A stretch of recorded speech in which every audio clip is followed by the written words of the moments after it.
नमस्कार, हस्तक्षेप में आपका स्वागत है। मैं हूं अमलेंदु। कल टीवी लाइव पर एक गंभीर परिचर्चा का आयोजन किया गया, जिसमें देश की राजनीति में हो रही उठापटक का विश्लेषण वरिष्ठ पत्रकारों द्वारा किया गया। इस परिचर्चा में मैंने भी हिस्सा लिया। आइए देखते हैं इस परिचर्चा के कुछ प्रमुख अंश। साभार भारतीय जनता पार्टी ने संगठित रूप से मोदी सरकार के रूप में विपक्ष पर अब तक का सबसे बड़ा हमला ठाना है। हम कहते हैं हमला किया है तो मानते ही नहीं, हमला ठाना है। और इसके जवाब में राहुल गांधी ने ऐसी बात कही, ऐसे बयान दिए, ऐसा आक्रमण किया कि इस सबसे बड़े हमले के सामने भी कोई भी मीडिया उनकी उस बात को छुपा कर नहीं रख सका। उनको कुछ न कुछ बोलना पड़ा, सामने आना पड़ा। और राहुल गांधी आज हेडलाइंस में है, इसके बावजूद कि सबसे बड़ा हमला, संगठित हमला सदन से हुआ है। और सदन में आप देखेंगे कि एक वर्ड है ना, श्वेत पत्र या व्हाइट पेपर, और इधर आ गया ब्लैक पेपर। तो कोई भी राजनीतिक पार्टी सत्ता में नहीं होती है तो ऑफिशियली व्हाइट पेपर तो नहीं ला सकती, तो इसीलिए व्हाइट पेपर एक ऑफिशियल टर्म है और सरकार ने व्हाइट पेपर लाया।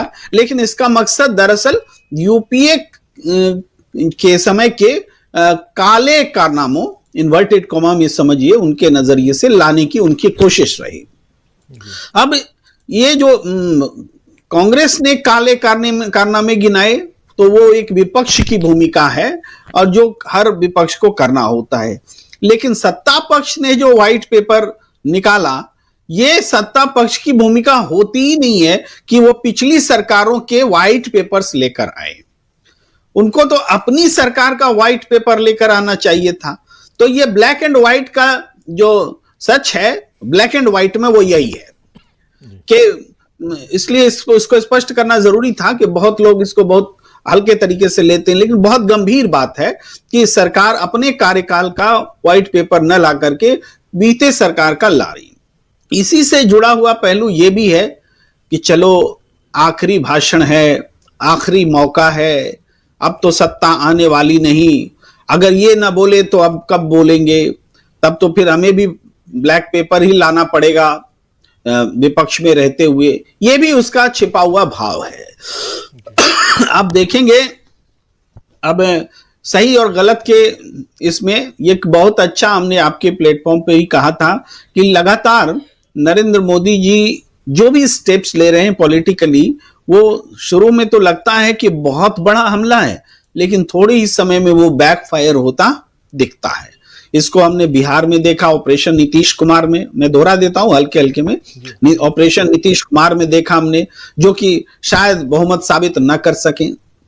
और हमने झारखंड में देखा जहां पर कि हेमंत सोरेन ने पूरी बाजी ही पलट दी, सारा आक्रमण ही उल्टा हो गया और सरकार भी बची। और अब चुनाव करा ले, वहां देखिए क्या पोजीशन होता है, बीजेपी की हालत खस्ता हो जाएगी झारखंड में। इसके बाद अब आइए देखिए उत्तर प्रदेश में भी एक कोशिश चल रही है, लेकिन जिस तरीके से एक्शंस आ रहे हैं तो यहां भी बैकफायर ही करेगा। और इन सब के बीच सदन में जो आखिरी समय, एक आखिरी मौका के तौर पर था, तो उसको उन्होंने जो डेट एक्सटेंड करके एक बड़ा हमला किया है, यह भी बैकफायर इसलिए करेगा क्योंकि आर्थिक मोर्चे पर इस सरकार ने जितनी नाकामियां, जितने गलत किया है, उतना पिछली सरकार ने नहीं किया। और वो अब उस पर बात होगी, हर एक चीज पर बात होगी कि देश की किसी भी सरकार ने उस तरह से सरप्लस मनी को, रिजर्व बैंक की सरप्लस मनी को 1,76,000 करोड़ एक साथ ले लेना और पता नहीं वो पैसे कहां गए, ऐसा तो नरेंद्र मोदी जी की सरकार ने किया था, किसी यूपीए सरकार ने नहीं किया था।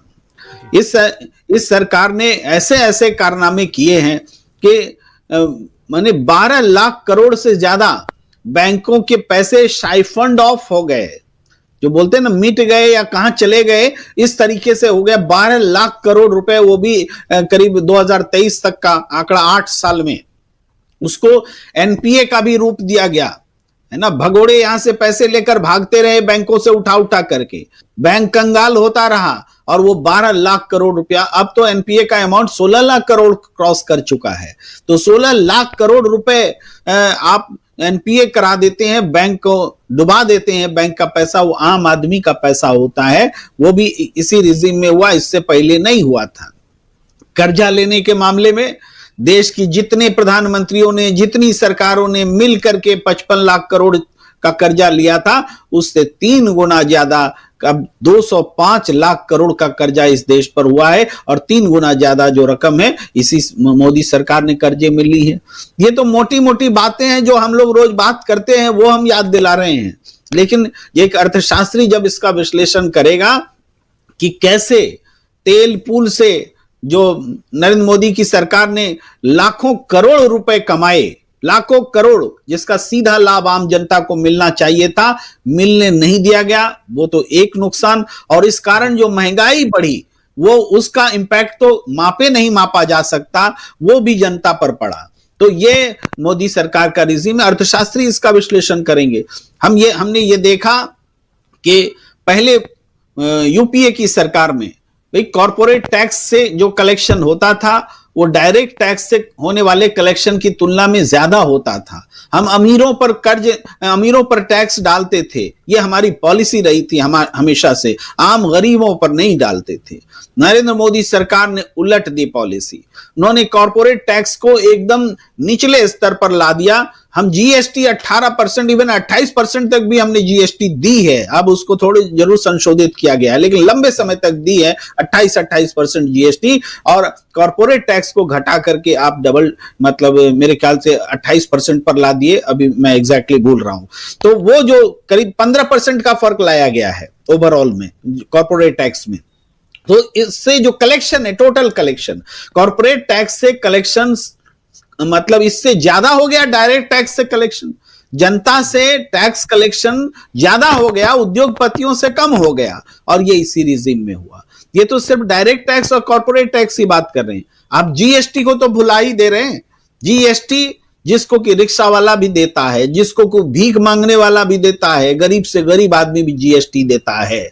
और ये जो हम कहते हैं कि हर महीना 1,80,000 करोड़ का टैक्स कलेक्शन कर लिया, हमने रिकॉर्ड बना लिया, आपने टैक्स कलेक्शन का रिकॉर्ड नहीं बनाया, आपने खून चूसने का रिकॉर्ड बनाया है, क्योंकि आम जनता से चूसा गया ये धन है जो जीएसटी है, जिसको राहुल गांधी ने कभी गब्बर सिंह टैक्स बोला था। आर्थिक नीतियों का अगर मूल्यांकन करना है तो इन मोटी बातों में भी मूल्यांकन हो जाता है। आर्थिक नीतियां बहुत शान से कही जाती हैं कि मोदी की सरकार में 23 करोड़ या 25 करोड़ लोग गरीबी रेखा से बाहर आ गए।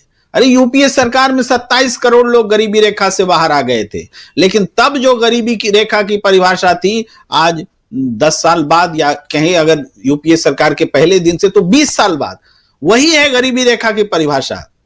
40-50 रुपया में पेट भरता है कि नहीं भरता है, यही गरीबी है। एक प्लेट की कीमत जो है आप देख लीजिए, सड़क गांव में या शहर में थोड़ा सा डिफरेंट होता है, 38 रुपया है, कहीं 46 रुपया है। तो गरीबी की परिभाषा नहीं बदली, लेकिन इन्होंने संख्या के आधार पर कहा कि हमने स्थिति सुधार ली। अगर स्थिति सुधर जाती तो हम हंगर इंडेक्स में इतना पीछे क्यों जाते? ये बांग्लादेश और पाकिस्तान भी हमसे आगे दिखाई पड़ता। हम वेलनेस में, स्टैंडर्ड ऑफ लिविंग में पीछे क्यों जाते? हम पर कैपिटा इनकम में पिछड़ क्यों रहे होते? हमारे देश में, जैसा कि ब्लैक पेपर में कांग्रेस ने बताया है कि हर 3 ग्रेजुएट में 2 ग्रेजुएट बेकार है, हर 3 बेरोजगार में 2 बेरोजगार जो है, हर घंटे 2 बेरोजगार आत्महत्या कर रहे हैं। इस तरह के आंकड़े कांग्रेस ने रखे हैं, और किसानों की आत्महत्या जारी है। हर क्षेत्र में जो इकोनॉमिकल पॉइंट ऑफ व्यू से देखा जाए तो हमसे नौकरी छीनी है, छोटे मझोले उद्योग बंद हुए हैं, कारोबार खत्म हुए, टेक्सटाइल इंडस्ट्री का बुरा हाल है, जिसको हम मेक इन इंडिया बोलते हैं तो दिखावे का मेक इन इंडिया है। उसके सारे कल पुर्जे हम आयात कर रहे हैं, चाइना से आयात कर रहे हैं। चाइना से हमारा जो आयात है बढ़ा है, हमारा भुगतान संतुलन चाइना के पक्ष में, हमारे खिलाफ में है, फिर भी हम अपनी आर्थिक नीतियों का दम भर रहे हैं। हम कहते हैं कि हमारी इकोनॉमी ग्रोथ, हम सबसे फास्टेस्ट इकोनॉमी है, लेकिन हमारा वॉल्यूम जो है, हमारा वॉल्यूम चाइना के मुकाबले कितना है? चाइना हमसे 5.5 गुना बड़ा इकोनॉमी है, और अगर वो 1.5% भी तरक्की करता है तो समझिए हमारे 8.5% के बराबर है, और हम 6% तरक्की करते हैं तो 5 गुना कम कर लीजिए, 1.25% भी चाइना के बराबर नहीं होता है। इसको समझने की जरूरत है। अगर हम इसको नहीं समझते हैं तो ये झूठी तरक्की, हम तीसरी इकोनॉमी हो गई। अरे तीसरी इकोनॉमी में हमने क्या योगदान किया? क्या ग्रोथ रेट हमने बढ़ा दी क्या? इसलिए तीसरी इकोनॉमी हुए। तीसरी इकोनॉमी बाय डिफॉल्ट हुए क्योंकि क्योंकि इंग्लैंड, जर्मनी, जापान जैसे देश और किसी कारण से पीछे चले गए इकोनॉमी ग्रोथ में। ये सारे कारण हैं। तो अब इन पर बात होगी तो जवाब देना मुश्किल होगा नरेंद्र मोदी सरकार को। इसलिए ये अच्छा है कि ये इस पर बहस हो, और निश्चित रूप से ये बैकफायर करेगा। जी, आशा है ये वीडियो आपको पसंद आया होगा। इसको ज़्यादा से ज़्यादा शेयर करें, लाइक करें, सब्सक्राइब करें चैनल को, फेसबुक पेज को फॉलो करें और ज़्यादा से ज़्यादा इसको सब्सक्राइब करें।